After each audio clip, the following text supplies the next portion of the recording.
बाबर की ममता। बाबर की ममता एकांकी। लेखक देवेंद्रनाथ शर्मा। एकांकी विधा का परिचय। साहित्य के 3 अंग काव्य, नाटक और उपन्यास प्राय जीवन की व्याख्या के उद्देश्य को लेकर चलते हैं, जिसमें एकांकी नाटक का लघु रूप है। कला की उन्नति और समय की बचत के दृष्टिकोण से एकांकी मनोरंजन के लिए सर्वश्रेष्ठ है। एकांकी में जीवन की एक लघु घटना ही का चित्रण किया जाता है। काल, स्थान और घटना संबंधी एकता एकांकी के लिए अनिवार्य है। एकांकी की विशेषता है गतिवक्रता, वेग, चरम परिणति, संवाद योजना और दृश्य योजना। लेखक का परिचय। लेखक देवेंद्रनाथ शर्मा आधुनिक काल के कथा साहित्य के प्रसिद्ध साहित्यकार हैं, जो अपने साहित्य में मनोभावों का सटीक वर्णन करते हैं। कहानी, नाटक, उपन्यास, एकांकी आदि विधाओं पर इन्होंने लेखन कार्य किया है। विषय का एकांकी का प्रवेश करते हैं। इसमें बाबर एक मुख्य पात्र है। मुगल साम्राज्य का संस्थापक है। वह हुमायूं का पिता है। और दूसरा पात्र है माहम। ये बाबर की पत्नी है, हुमायूं की माता है। और तीसरा पात्र है हुमायूं, बाबर का पुत्र। चौथा मुर्तुजा, ये हकीम है जो बाबर का इलाज कर रहे हैं। और पांचवा है अबुल बका, जो एक वयोवृद्ध धर्मात्मा सेनापति भी है। और अन्य कुछ पात्र है दास और दासी।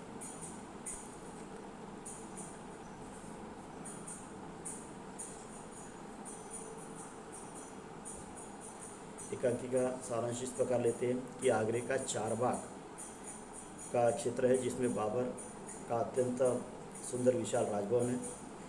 इस राजभवन के एक कमरे में बाबर का पुत्र हुमायूं जो बीमार पड़ा हुआ है, बीमारी उसकी बिगड़ती जा रही है। बाबर की माँ माहम, बाबर की पत्नी माहम अपने बेटे हुमायूं के पास में बैठी हुई है और चिंतित है। बाबर को समाचार भेजने का बाबर उस समय धौलपुर से यहाँ पर आ जाते हैं। और हुमायूं की बीमारी की खबर मिलते ही बाबर वहाँ पर आ जाता है और सीधे आते ही हुमायूं के कमरे के पास में पहुँच जाता है। और माहम हुमायूं की माँ उसके पलंग के पास में बैठी हुई थी और चिंता से व्यक्त है। चिंता। बाबर माहम से पूछता है कि ऐसी हालत इसकी कब से है। माहम कहती है कि 7 दिनों से। फिर बाबर पूछते हैं कि हकीम साहब क्या कहते हैं।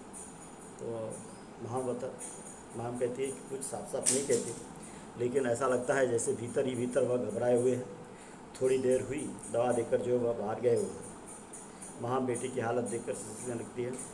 बाबर कहता है, माहम हल्का घबराओ। इस पर माहम कहती है कि मैं घबराऊँ नहीं तो क्या करूँ, और माँ का दिल है, मुझे यह धन दौलत कुछ नहीं चाहिए। मेरे सरताज, मैं आपके पैर पड़ती हूँ, जैसे भी हो मेरे बेटे को आप बचाइए। आपको बादशाह प्यारी है, लेकिन मुझे मेरा बेटा प्यारा है। इस पर बाबर कहता है कि बादशाह प्यारी तो ज़रूर है, लेकिन वह प्यारी नहीं रहती तो हम मादरे वतन फरगना को छोड़कर पहाड़ों, नदियों और जंगलों और रेगिस्तानों की खाक छानते हुए नहीं फिरते थे, और महीने से आधी रात खुले आसमान के नीचे घोड़े पर जागते हुए नहीं गुजारते। लेकिन औलाद उस बादशाह से भी प्यारी चीज़ है। बादशाह ही भी इंसानी होता है, हमें औलाद की कमी नहीं है, लेकिन हुमायूं हमारी आंखों की उम्मीद और ज़िंदगी का सहारा है। मायूस न हो, हुमायूं के लिए हम एक बार मौत से भी लड़ेंगे। इस प्रकार बाबर अपनी पत्नी माहम को तसल्ली देते हैं और सब कुछ करने के लिए तैयार होने का वचन भी देते हैं। हकीम आते हैं। हकीम कहते हैं आलम पर बुखार तेज है, उसकी वजह से हमेशा बेहोशी रहती है। साथ ही और भी शिकायतें हुमायूं पर हैं। अपनी नाकामयाबी पर जितनी मुझे शर्म है उसकी इंतहा नहीं है। मेरा तो दिल बैठ जा रहा है। बाबर हकीम को कहते हैं, जब तक कोई बात एकदम इधर या उधर न हो जाती तब तक इंसान ने उम्मीद नहीं छोड़नी चाहिए। बाबर हकीम को समझाते हुए कहते हैं कि हमने होश संभाला नहीं कि लड़ाई के जुए में हार और जीत के पासे पीटने शुरू किए। हमारी ज़िंदगी की पूरी कहानी हार और जीत की है, उसके अलावा कुछ नहीं है। लेकिन न तो हमें कभी हार से मायूसी हुई और न लड़ाई जीत कर सल्तनत और न जीत का गरूर भी हुआ। हमने लड़ाई जीती और सल्तनत कायम की। लेकिन सच कहते हैं कि दौलत के लालच में नहीं बल्कि नाम के लिए, अपने बाजू की ताकत का जोर आजमाने के लिए हम इसलिए लड़ते हैं कि लड़ने में ज़िंदगी का लुत्फ़ आता है, मज़ा आता है। सर को हथेली पर लेकर मौत से खेलने में क्या मज़ा है, यह हम ही जानते हैं। पानीपत की लड़ाई के बाद लाखों क्या करोड़ की दौलत हमारे हाथ में लगी, लेकिन हमने अशरफियों को ठिकरों की तरह उड़ाया, मतलब ठोकर मार दिया। फरगना, खुरासान, फारस तक के दोस्तों को भी हम भूले नहीं। हेरात, मक्का और मदीना के फ़कीरों के सामने भी हमने अपनी भेंट दे दी। काबुल के हर आदमी, हर मर्द और बूढ़े, जवान, अमीर, गरीब को हमने तोहफा दिया। हमारा वह ढंग देखकर लोगों ने हमें कलंदर कहना शुरू किया। हकीम साहब, आज हम फिर से एक बार कलंदर होना चाहते हैं, नाम के लिए नहीं, बेटे की ज़िंदगी के लिए। इस प्रकार जो है बाबर अपनी व्यथा हकीम के सामने स्पष्ट करते हैं। और ऐसी तो सभी लोग चिंता में रहते हैं। माहम रहती है, बाबर रहता है, हकीम रहता है, और ऐसे में अबुल बका का आगमन होता है। शहजादी की हालत जानने के लिए वह आए रहते हैं और वह बाबर को चिंतित देख के कहते हैं कि हमारे उस्ताद कहा करते थे कि ऐसे मौके पर सबसे अजीज चीज़ जो रहती है वह खुदा ताला को भेंट करने पर अक्सर दम तोड़ते हुए मरीज को भी भला चंगा होते हुए देखा गया है। तो मतलब अबुल बका इसको ऐसा ये बताने की कोशिश करते हैं कि अभी ऐसे समय में जो है खुदा ताला की इबादत करना या उन्हें एक अपनी अजीज चीज़ जो भेंट करना, यही एक समस्या का समाधान है। तो बाबर कहते हैं उस पर कि हम खुद अपनी ज़िंदगी खुदा के सामने हाजिर करने के लिए तैयार हैं या करते हैं।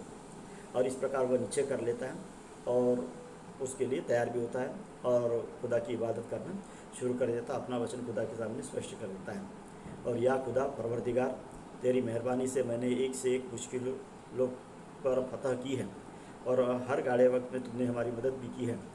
और आज एक बार फिर इस मौके पर मेरी मदद करना और मेरे बेटे को बचाना, इसके मैं भीख मांगता हूँ। अपने बेटे की जान के बदले मैं अपनी जान हाजिर करता हूँ। तू मुझे बुला ले, लेकिन मेरे बेटे को अच्छा कर दे। इस प्रकार वो खुदा ताला के सामने इन्हें अपनी वचन स्पष्ट करता है। और इसमें फिर यह करने के बाद में आश्चर्य ये होता है कि हकीम आश्चर्य से कहते हैं कि जैसे ही इसकी प्रार्थना होती है अल्लाह से, तो हकीम कहते हैं कि आलम पर शहजादे ने आंखें खोल दी। आज 7 रोज़ के बाद आंखें खोल दिए, यानी तबीयत में कुछ सुधार हो रहा है। बाबर कहता है प्रसन्नता से, हमारी आवाज़ अल्लाह ताला तक पहुँच गई। अल्लाह अकबर। हुमायूं की तबीयत ठीक होती है, लेकिन बाबर की तबीयत बहुत बिगड़ती है। मतलब उसने जो अल्लाह के सामने जो की है उसका चमत्कार जो है यहाँ पर बताया गया लेकर के, जिसे देखकर माहम और हुमायूं चिंतित भाव से चुपचाप खड़े हैं। बाबर अबुल बका का एहसान फरमाते हुए कहते हैं कि हमारी ज़िंदगी के सबसे बड़े इम्तहान में आपने हमारी मदद की है, हमें सही सलाह दी है। खुदा की इबादत के अलावा और कोई चारा ही नहीं था। हकीम कहता है बाबर को आराम करने के लिए, कहते हैं हकीम, बाबर कहते हैं कि हमने ज़िंदगी में कभी आराम नहीं किया। आराम बुज़दिल, कमज़ोर और वे करते हैं जिनमें कुछ करने का मादा नहीं होता, मादा हिम्मत नहीं होता। वो मलका से कहते हैं कि हमें सच्चाई का सामना हिम्मत से करना चाहिए। सच्चाई को जानकर भी अपने को धोखे में रखने से बढ़कर और कोई बेवकूफ़ी नहीं हो सकती। बाबर अपने बेटे हुमायूं से कहते हैं कि मियाँ अबुल बका को 15 गाँव लाखीज राज पुश्त के लिए बख्श दो, यानी दान दे दो। इस हुक्मनामे पर बाबर दस्तखत करते हैं। बाबर के अंतिम समय में ज़िंदगी की सारी तस्वीरें एक एक कर आंखों के सामने गुजर रही हैं।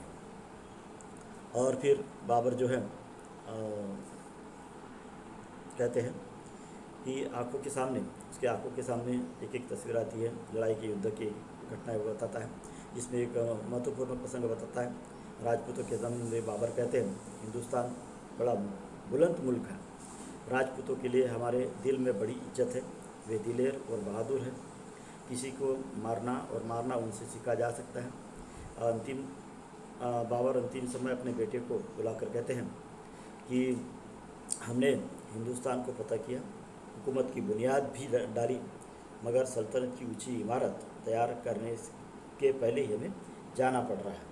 तो अब उस इमारत को पूरा करना और उसे कायम रखना तुम्हारा काम है। जंग के मैदान में हमारी तलवार के वार कभी ओछे नहीं पड़े और अमन के ज़माने में हमारी दानिशमंद में कोई गलत रवैया भी अख्तियार नहीं हुआ। बादशाह के लिए दोनों चीज़ें एक जरूरी है। नहीं, जब हमारे पास में ताकत रहती है तो हमने किसी पर जुल्म अत्याचार भी नहीं किया, और जब हमारे पास में पैसा आया तो हमने उससे भी गलत मार्ग पर जो है खर्चा नहीं किया। इस प्रकार अंतिम समय में जो है अपने मन की बात जो है बाबर जो है कहता है। बादशाह बाबर का अंतिम समय आता है और वह मलिका से कहते हैं कि हम अभी माँ को बेटे को सुपुर्द करते हैं।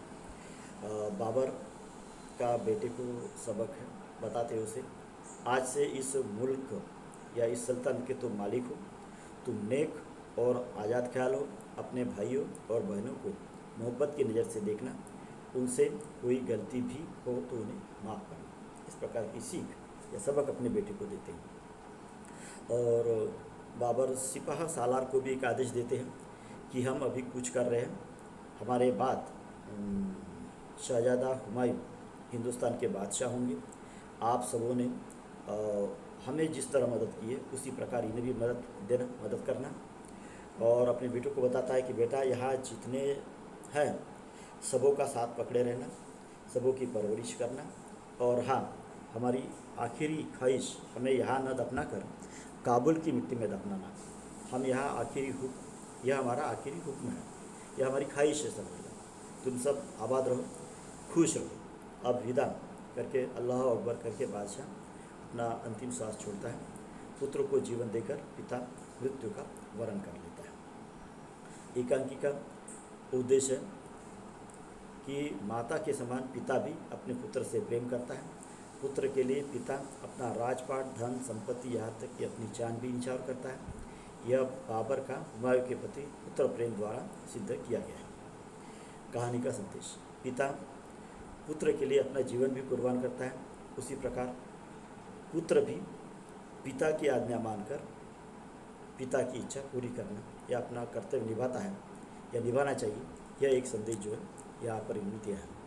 इस कहानी में कुछ प्रश्न है जो महत्वपूर्ण है, जिसे लिखने के बाद में आप इस कहानी को अच्छी तरह समझ सकते हैं, और कोई भी प्रश्न इसका आता है तो उसे आसानी से लिख सकते हैं, जो आपके जीवन में, आपके पाठ्यक्रम में सभी इसमें जो है महत्वपूर्ण उपयोगी होगा। पहला प्रश्न आता है कि एकांकी के प्रमुख व सहायक पात्रों का परिचय दीजिए। दूसरा प्रश्न है एकांकी का सारांश लिखिए। तीसरा प्रश्न आता है कि एकांकी में घटित जो घटनाएं हुई हैं वह घटनाएं लिखिए, जैसे पुत्र की हुमायूं की बीमारी है, बाबर के युद्ध का वर्णन है, मैया की चिंती है, हकीम का कार्य है, अबुल बका का संदेश है। तो यह इनका क्या क्या होता है वो। एकांकी के लेखक का परिचय दीजिए, संस्कृत में जो भी बताया गया वो। एकांकी का उद्देश्य लिखना है, और एकांकी हमें क्या संदेश देती है यह भी हमें लिखना है।